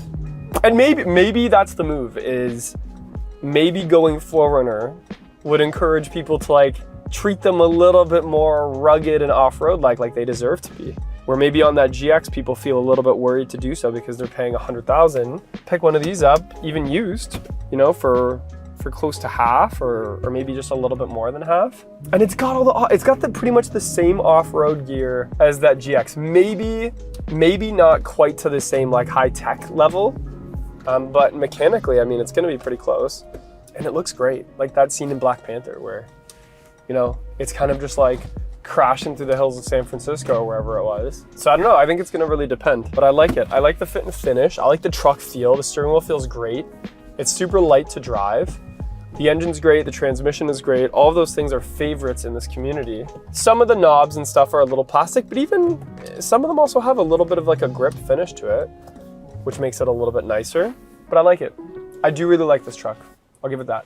So there you have it, a little look into my personal comparison of, do I think a TRD Pro 4Runner would be better than the new Lexus GX Overtrail in particular?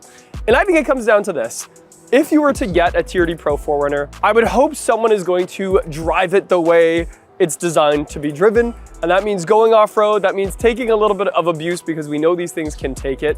And if that's the case, a 4Runner could be a great option. However, to sprinkle in a little bit of that luxury drive that the GX portrays with both the suspension setup and the tech and some of those, creature comforts that we've grown used to with this brand, the GX for sure outshines the 4Runner in that aspect. So let me know in the comments below what you would do. Would you take the 4Runner TRD Pro or the GX Overtrail like I compared today? I'm Dustin Mason from Performance Lexus in St. Catharines. Let me know what you thought of this video and if there's any like it that I should do in the future. And make sure you hit like and subscribe for more related content. The new Toyota Camry just came out, and as soon as I walked by one for the first time, I thought, wait, is that just a rebadged Lexus? Well, in today's video, we're gonna dig into the new Camry and actually have it side by side with the current ES Hybrid to answer that very question. Is this just an ES300H with a Camry badge on it? I'm Dustin Mason from Performance Lexus in St. Catharines, and a big shout out to Performance Toyota and Daniel in particular, the Fashion King, for getting this Camry ready for us to film today.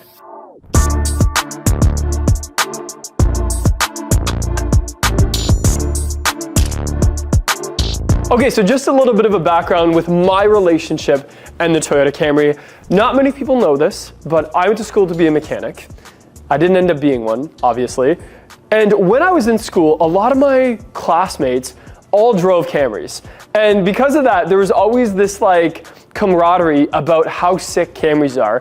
Because for the money, I've always found them to be a very smooth, reliable, and in most countries of the world, actually considered a luxury car. So having it side by side with the ES today is gonna be a really good comparison. Now with this new Camry design, the first thing that I've noticed as I walk by these things, being that we're beside a Toyota dealership every day, is the front end. And I was joking with a few friends about when the new Prius came out and now with the new Camry, and I was like, yo, Toyota's been working out. It's like, who hurt you, Toyota? You've been at the gym and you look better than ever now. You've been tanning and you've been hitting the weights and you look amazing. And that's what this front end tells me. And it's pretty simple to think. So now we have an accentuated, very wide and low slung front grille. We have the bottom section here that reminds me of the Lexus F Sport grille, but we've seen that in a couple Camrys already. What's changed to me is this center bit here, and it's got some venting and some sensors and stuff like that. And then that new headlight design, which some people say looks a little buggy, but I love it. Now this one is the SE package, so it doesn't have the wraparound daytime running lights, but when you see one of them with it, it sort of gives a really exotic looking front end that, whether you like it or not, it will catch your attention. That's for sure. So from that, we also have a little bit of side venting here. This is all pretty cheap feeling plastic. It's like the textured plastic, but because of that, since it's not painted, it makes for very durable. And this one being the SE, we also have a little bit of a lip kit here. And I'm not gonna lie to you, it's pretty sick. Like this lip here and how it has that V angle reminds me of the Artisan Spirits kit for Lexus or the Tom's Racing kit, almost like an aftermarket lip kit, and it draws my attention to it as well. If we compare it to the ES, we have some similar lines. Now, this ES Hybrid isn't the Sport. This one's the mid-level, it's the luxury. And we have a little bit more chrome here, a little bit more of that exaggerated grille. However, as you get to the sides, you see a little bit more of those wide angles. And with this one, standard, we're gonna have more of that daytime running light, that frosted daytime running light, which if you can imagine on the Camry, those higher packages have that sort of around that headlight and the triple beam headlight as well on the ES. Now, I was peeking under the hood of the Camry earlier because that was a difference that I noticed, is this new Camry has the updated and latest and greatest powertrain that maybe we'll see when the ES gets redesigned. Maybe that's a little foreshadowing, is that the ES is gonna be redesigned relatively soon as well. And what I noticed, and I was telling the guys, it's not that I don't work out, because I'm not ripped by any means, but this is the heaviest hood I've ever felt in my entire life.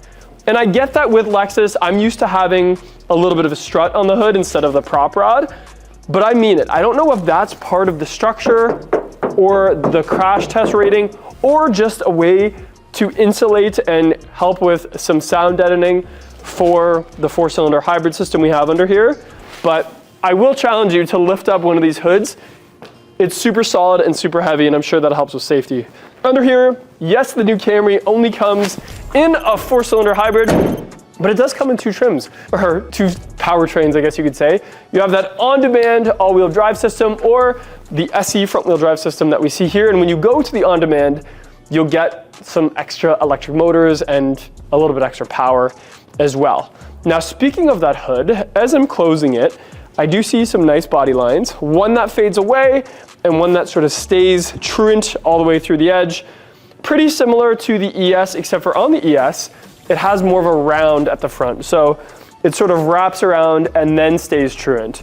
So pretty similar body lines, but the Camry so far is coming in a little bit heftier with that hood, as well as a little bit, it seems lower slung and a little bit lower slung and a little bit more sporty, I would say.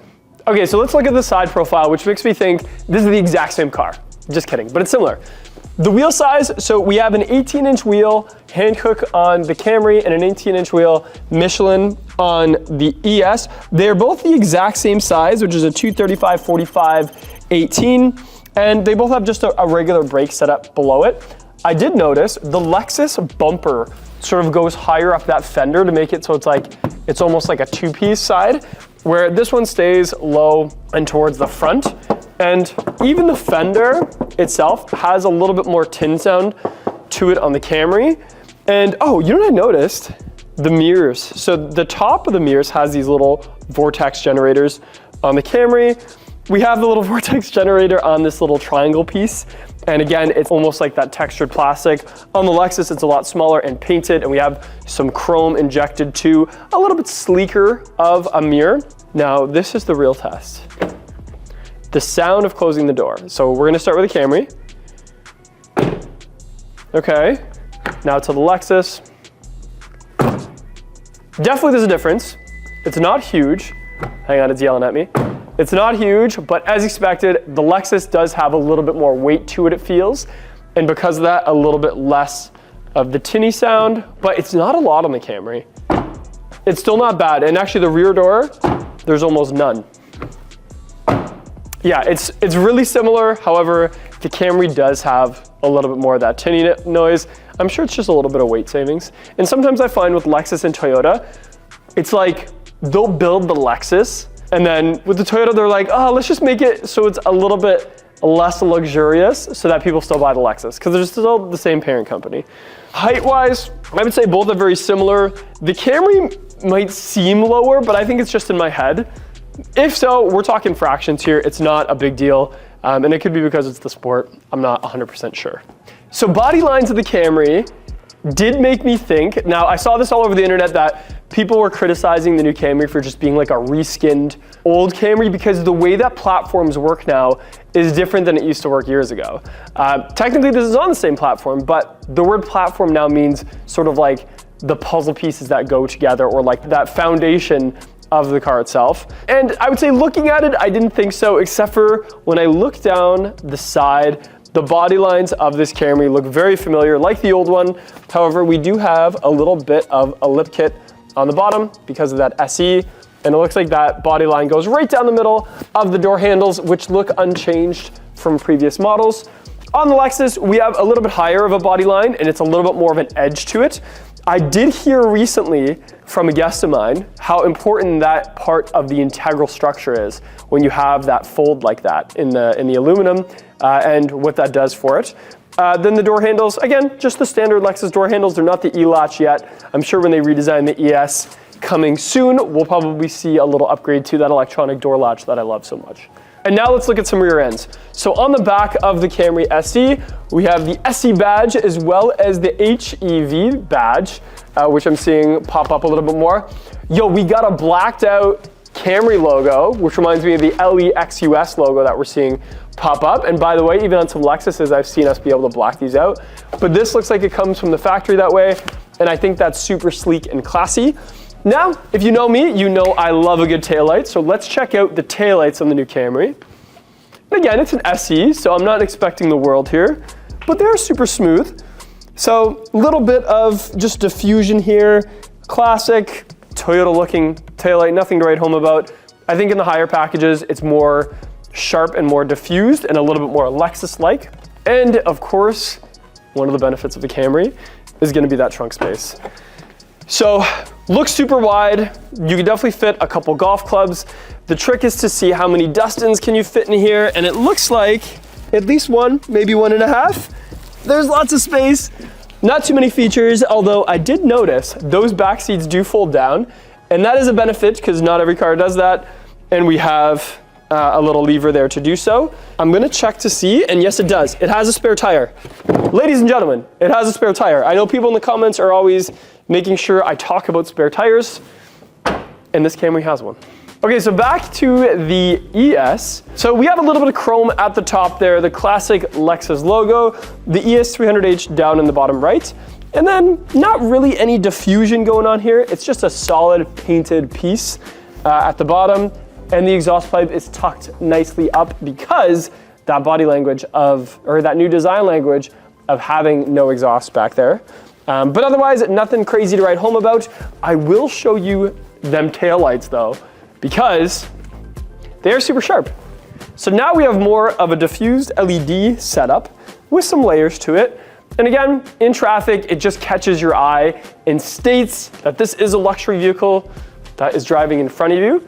We also have a little spoiler here, and that was interesting because for ESs for a while, the hybrids had spoilers. Maybe it's for fuel economy, I don't know. In terms of the trunk space, so for one, it opens very smoothly. Even though it's not powered, it's almost like spring-loaded, it just opens up differently than a regular trunk, and I like that someone at Lexus Engineering thought of that. And also even the way that the struts or the mechanism is covered. These are all those little things that make it a Lexus. We have ample room in here. Definitely you could fit 1.5 Dustin, but you'll notice the rear seats don't fold down. There's just a pass-through. And I get asked this all the time. Dustin, why does Lexus in some of their models not have fold-down seats? I want the fold-down seats. Well, it's simple. A lot of road noise and a lot of extra air and anything going on can be sealed off when the air pressure from the trunk is sealed off. And because of that, to have that pass-through instead of actual fold-down seats means a smoother and quieter ride, especially for those rear passengers. And I had a guest, Adam, the other day tell me, you should buy a car for 80% of your lifestyle instead of the 20%. So even if you're only gonna use that extra space 20% of the time, still go with that quiet ride because you're gonna use that 80% of the time. I hope that makes sense. Okay, so getting into the Camry, and this is like my second time sitting in this vehicle, so it's gonna be a lot new to me. I did notice, even just shutting that door, there's definitely like a little bit extra vibration there, but that's okay. Interior-wise, I like the layers. I like the simplicity of the layers. I will notice it's really cool, this trim that we see. So even in the base model, I like that there's some leather, there's some fabric, and sort of trimmed on the dash and on the doors. It's almost like an injected molded plastic, but covered in like a textile material with stitching going across. So I think it's very pretty to look at. It's kind of soft and high-end to touch. It's a new take. And actually, I sort of see some of that in the seats as well. So I find that really cool. Everything else is very simple. We have a couple cup holders here with some extra storage in front of it. I love when brands do that. We have a seamless wireless charger, which is cool because, I don't know, like it just seems like a little shelf, which I like. Decent size armrest. It is padded. It's not super padded. Again, it's a little plasticky. I can feel it moving around a little bit, but it's fine. It's a Camry. We have a couple different drive modes down here. So eco, normal, and sport. Ergonomically, I think they're in a great spot. One of the best spots, actually. Because if my arm is here, I can just go boom, boom, boom. First finger is eco, second is normal, third is sport. That's super easy. And then we have EV mode. Now, if you don't know what EV mode is, on hybrid, I usually let the car do the thinking itself. However, there's some situations that you want to override it and just be like, yo, put that in EV. Maybe pulling it in and out of a showroom like I did today. Maybe pulling it out of your driveway. Most of the time, you can just let it do its thing though. And then it'll have that gas engine on when you need to, have the hybrid working with it, but you can override that. Then we have the brake hold switch or button, which is another feature that I always forget to go over. It's really cool because if you're in the drive-thru and you want to give that brake leg a little bit of a break, no pun intended, you can press that hold button, let go of that brake, and then when you're ready to move again, you can sort of just hit the gas and it'll turn it off. And then we have the electronic parking brake below that. The shifter itself, I'm just going to turn it on. Really nice, super ergonomic. It's a true shift. I don't know how else to explain that. So a true like clicking into gear shift with a sport mode to the left. I see some USB-C chargers at the front of that little shelf as well as a USB-A. So that might be for data, I'm not sure. And then above that we have these little vents which have some texture to it. I quite like that.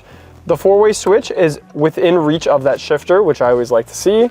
And then the automatic climate control with things like the heated steering, the heated seats, all that, sort of integrated into its own panel, which I really like. I think that's smart. And you can change the levels of those types of features. I always just leave that type of system at 21 degrees Celsius, let it do its thing. In terms of the multimedia, this looks very familiar. Now, this being the SE, it's definitely a smaller screen than any of the other ones that you can see out there. And this looks exactly like the Lexus system that I'm used to, except for the beep. That, my friends, is a beep with a capital P at the end. But you can turn that off, I'm sure. In there, we have things like some climate adjustments. And you know what? Even though the screen itself looks very familiar, the actual animations look a little different. Not better, not worse, just different, I would say. So on that, you have that new Toyota multimedia thing. On the screen in the center, I'm just gonna adjust the steering wheel manually here, is pretty nice. Like, I would say very nice colors. We default to that beautiful animation of the hybrid and electric motors doing their thing and where the power is coming from. You can customize a lot of the layout of this, and I find there's actually a decent amount of layers to it. All the latest Toyota safety stuff, everything from pre-collision system to also driver exit assist, where like if you're about to leave the car and there's like a cyclist coming down the road, it'll help you. With that, we also have road sign assist, all the latest and greatest. And I love that Toyota and Lexus always do that, where you don't have to pay extra for safety features because they're safety features. So I always recommend that when you're shopping for a car, if you're comparing this to maybe one of the other volume brands, and this is coming out a little bit more money, well, check to see if you have to pay extra for safety features with those other brands. I bet you do. And that helps with things like insurance costs and stuff like that. So yeah, a bunch of different layers here, everything from EV driving ratio to driving score to all those fuel economy type things, which hybrid owners always find so fun to watch and to make sure. I love the eco score. It'll give you that when you finish your trip, and it'll give you a score on how did you do. Start and stop, cruise, braking, all that stuff. And it just kind of makes it a game to save fuel. And they've been doing that since like the Prius back in the day, back when I was at Toyota in like 2015. So that looks really great. I'm super happy with that. We also have, oh, that's really good. Oh my goodness. I found something in here that I wish Lexus had, and that's rare. The volume knob on the steering wheel, although it's a little loose, it's good. And what I mean by that is it's like an up and down switch, very ergonomic. It's in a great spot. Great job, Toyota. You showed us what's up, and I hope that that happens in the ES in the future. We also on the right side just have some driving stuff like radar cruise, etc., etc. On the left, I have a few buttons over here, nothing crazy, things like auto high beam, etc. A single panel sunroof with a black or like charcoal textile roof. Nothing too fancy here. It is an LED vanity light and some cool LEDs sort of in that dome light section. But that's enough about the front. I will say the seats are very comfortable. It's definitely a synthetic leather. It's the Softex leather, but there's nothing wrong with that. They'll hold up and they'll last a very long time, and overall very comfortable, and their power.